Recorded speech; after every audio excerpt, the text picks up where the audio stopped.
एक सामायिक रेषीय समीकरणे. आता आपण दोन चलातील रेषीय समीकरण पाहिलं होतं. त्याच्यामध्ये एक सामायिक रेषीय समीकरणे म्हणजे सायमल्टेनियस लिनियर इक्वेशन. आता सायमल्टेनियस लिनियर इक्वेशन मध्ये आपल्याला एक्स आणि वायच्या एक सामायिक म्हणजे काय, तर एकाच याच्यामध्ये म्हणजे सायमल्टेनियस म्हणजे एकदाच दोन किंवा तीन इक्वेशन आहेत आणि ते आपल्याला इक्वेशन सॉल्व्ह करायचे. आता जर आपल्याला इथं इक्वेशन दिलेले आहे तर 3a + 5b = 26 आणि दुसरं इक्वेशन आहे a + 5b = 22. तर हे दोन इक्वेशन आपल्याला सॉल्व्ह करायचे. तर सॉल्व्ह करत असताना आपण याला काय करायचं, पहिल्यांदा 1 नंबर द्यायचा, याला द्यायचा 2 नंबर. म्हणजे हे आपलं इक्वेशन पहिलं आहे आणि हे इक्वेशन दुसरं आहे. तर आता या दोन इक्वेशनचे आपल्याला काय करायचे बघा, 3a + 5b आणि a + 5b आपल्याला याच्यामधलं एक जे चल आहे ते एलिमिनेट करायचे म्हणजे काढून टाकायचे, तेव्हा आपल्याला दुसऱ्या चलाची किंमत आपल्याला मिळेल. बरोबर आहे. तर आपण आता काय करूता, याचे सबस्ट्रॅक्शन करूता. बरोबर आहे. इथं सबस्ट्रॅक्शन जर आपण या दोघांचं केलं तर इथं काय होईल, मायनस होईल, इथं काय होईल मायनस, इथं काय होईल मायनस होईल. बरोबर आहे. तर त्या अगोदर आपण इथे लिहून घेऊ, सबस्ट्रॅक्ट इक्वेशन समीकरण 1 मधून 2 वजा करणे. बरोबर आहे. तर हे वजा केल्यानंतर काय येईल बघा, 3a + 5b = 26 आणि a + 5b = 22. तर हे वजा केल्याच्या नंतर इथं प्लस चिन्ह आहे तर इथं मायनस होणार, इथं मायनस होणार, इथं मायनस होणार.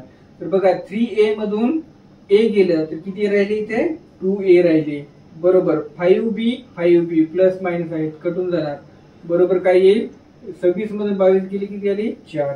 म्हणजे a बरोबर 2a बरोबर 4 आले. तर a बरोबर 4/2. तर a बरोबर 2 आले. आता इक्वेशन a = 2 आहेत तर ते आपल्याला काय करायचे, इक्वेशन 1 मध्ये ठेवायचे. पुट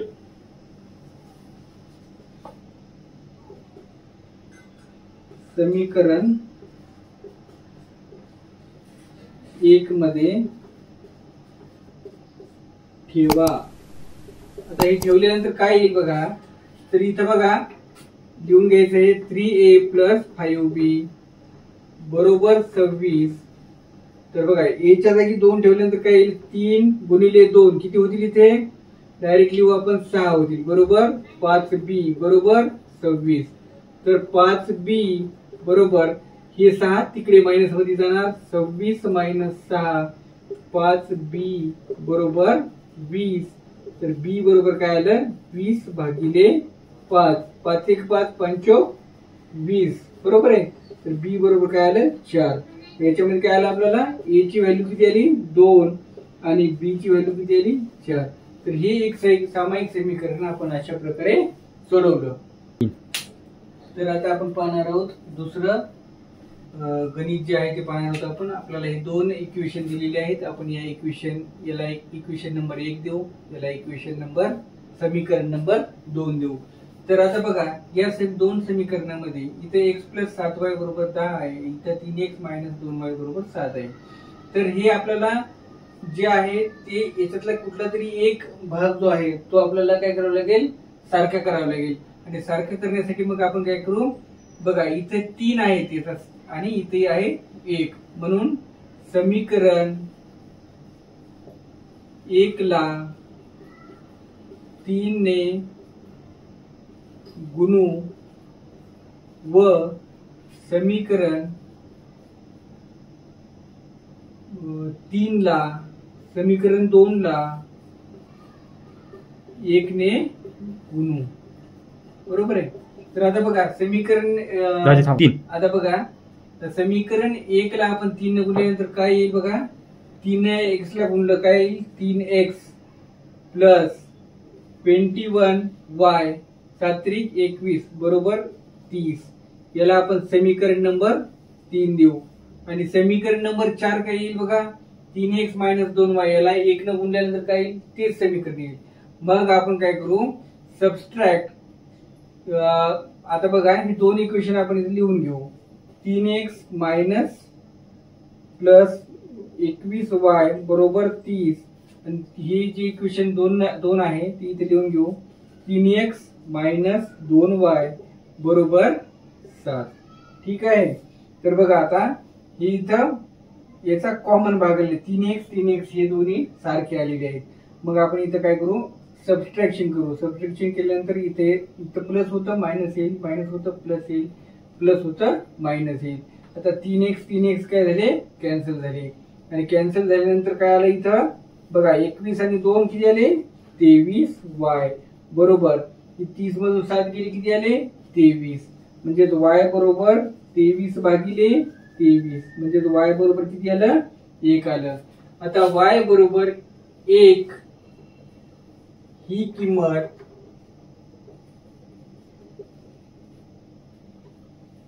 किंमत समीकरण 1 मध्ये ठेवू.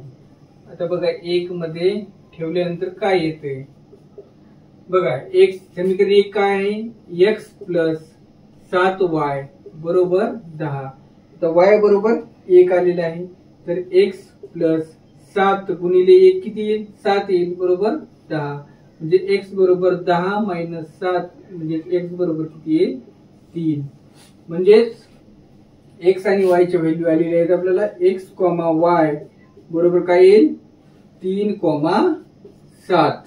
बघा आपल्याला इथे दिले 2x प्लस मायनस 3y बरोबर 9 आणि 2x प्लस y बरोबर 13.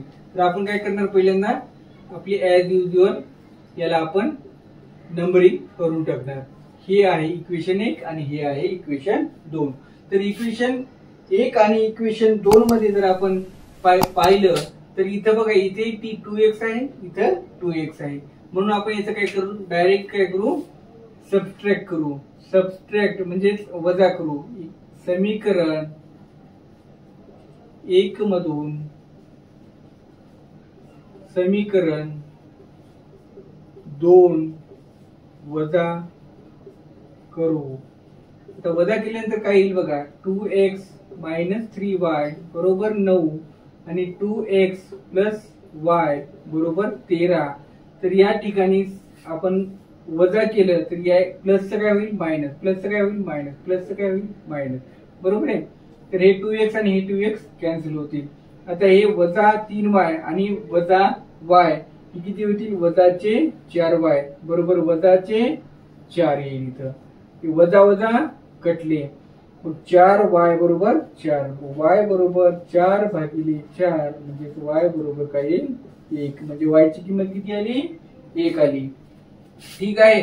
आता त्यानंतर आपण पाहू आपल्याला काय करायचंय, y बरोबर 1 ही किंमत कशामध्ये ठेवायची, समीकरण 1 मध्ये किंवा 2 मध्ये, अशा कुठल्याही समीकरणामध्ये तुम्ही y बरोबर 1 ची किंमत ठेवू शकता. y बरोबर 1 ही किंमत आपण कशी काय करू, समीकरण 1 मध्ये ठेवू.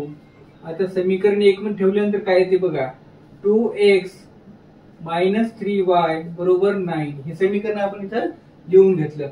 आता 2x मायनस 3y ची किंमत किती आहे, 1. 3 गुणिले 1 किती होतात, 1च होतात, म्हणून 9. 2x बरोबर हे वजाचे 3 तिकडे गेले तर 9 अधिक 3 म्हणजे 2x बरोबर किती आले, 12. आणि x बरोबर 12 भागिले 2 म्हणजे x बरोबर किती आले, 1 20 12 म्हणजे इथे x बरोबर किती आले, 6 आले. आता बघा x, y बरोबर